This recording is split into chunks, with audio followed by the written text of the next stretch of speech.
여러분 안녕하십니까, 진성호입니다.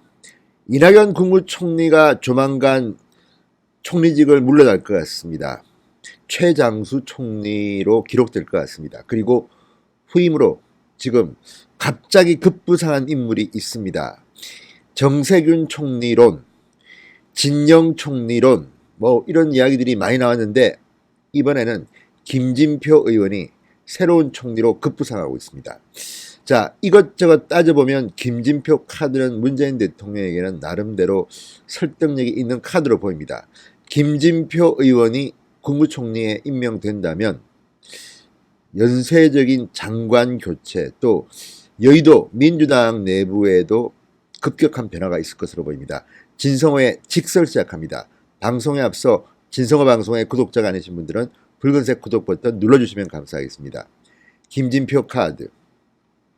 문재인 대통령은 노무현 정권 시절 청와대에 근무하면서 사회부총리, 경제부총리를 지낸 김진표를 아마도 지켜봤을 겁니다.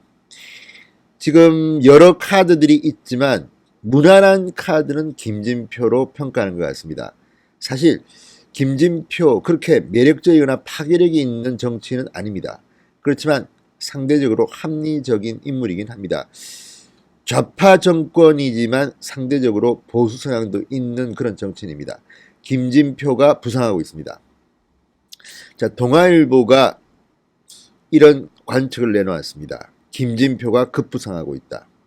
자, 복수의 청와대 및 여권 관계자들의 증언에 따르면 청와대가 최근 김진표 의원을 유력한 차기 총리 후보로 낙점하고 막바지 인사 검증 작업에 들어갔다고 합니다.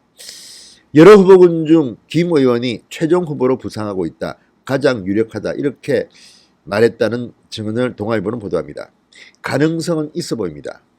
가장 지금 문제가 되는 것은 인사 검증 문제입니다. 총리는 다른 장관과 다릅니다. 다른 장관들은 국회가 청문 보고서를 채택하지 않더라도 임명 강행하면 끝납니다. 그렇지만 총리는 그렇지 않습니다. 총리는 국회 과반 투표를 통과해야만이 총리가 될 수 있습니다. 과거에 김종필 전 총리 국회 통과를 못해서 상당히 오랫동안 애를 먹은 적이 있고 총리 후보자들의 낙마가 많은 것도 이런 이유에서입니다.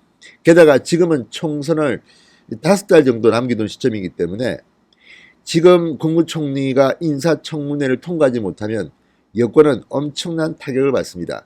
그런 의미에서 현역 의원을 국무총리에 추천할 경우 상대적으로 현역 의원 불패 신화가 있기 때문에 무난히 통과할 것이라는 기대를 갖는 모양입니다. 반면에 김진표라는 카드가 여권에서는 그렇게 강력한 그런 카드는 아니라는 비관론도 있습니다. 자, 경제부총리, 사회부총리를 지냈지만 이 진보 좌파 정권에는 맞지 않는 상대적으로 조금 시장주의적인 요소가 있기 때문입니다. 김진표 의원은 지난번 민주당 당권 경선에서 이해찬과 충돌한 적도 있습니다. 당시 이해찬 전 총리가 당대표로 선출되고 김진표는 밀려났습니다. 그런 김진표가 이번에는 국무총리로 컴백한다면 민주당과의 관계에서도 상당히 이해찬과 충돌할 가능성도 있어 보입니다. 자, 김진표 의원 행정고시 출신입니다. 노무현 정부에서 경제부총리, 사회부총리를 지냈습니다. 따라서 국무총리를 하는 그런 스펙으로 보면 나름대로 충실한 스펙을 쌓았다고도 볼 수 있습니다.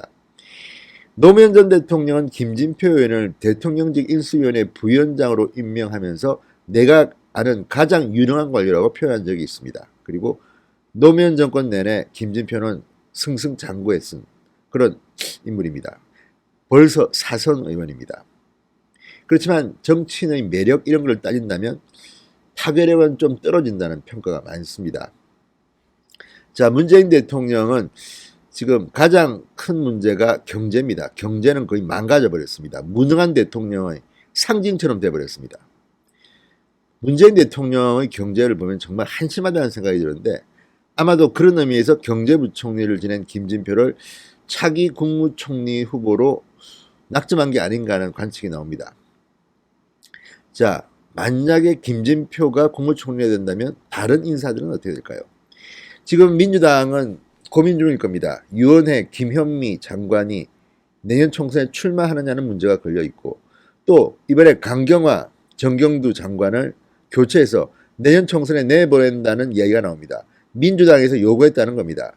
강경화 장관은 나경원 원내대표의 대항마로 서울 동작을에 공천될 가능성이 있다는 보도도 나왔고, 실제로 여당 쪽에서 여론조사를 돌렸다는 이런 보도도 있었습니다. 따라서 내년 총선을 앞두고 12월 중순쯤 아마 중폭의 개각을 할 가능성이 높습니다. 그렇지만 새로운 개각을 하게 되면 또 한 번 더 인사청문회에서 민주당과 청와대의 무능함 또는 장관 후보자의 부도덕성이나 조국에서 보듯이 우리가 알지 못했던 뭔가 터질 수도 있습니다. 그래서 아마 문재인 청와대는 교체폭을 최소화하려고 하는 것 같습니다만 두고 봐야 될 것 같습니다. 자, 김진표 총리론이 지금 여권을 강타하고 있습니다. 사실 말은 안 하지만 총리를 하고 싶은 사람들도 많고 자천타천으로 정세균, 진영, 원혜영까지는 아니지만 상당히 많은 인물들이 거론되고 있습니다. 심지어는 손학규, 박지원 의원도 현실 관계없이 언론에 잠시 비추게 됐습니다. 민주당 사람이 아닌 사람이 총리가 될 수도 있다. 왜? 문재인 대통령은 워낙 협치를 못하기 때문에 상징적으로 다른 정당 소속을 총리에 스카우트한다는 이야기도 있었지만 현실성은 낮아 보입니다. 문재인 대통령이 그럴 사람은 아니라고 저는 봅니다. 자, 김진표 총리 여러분 어떻게 생각하십니까? 아무튼 지금 물밑에서 김진표 총리 가능성은 점점 높아지고 있는 것 같습니다. 진성호의 직설이었습니다. 여러분 감사합니다.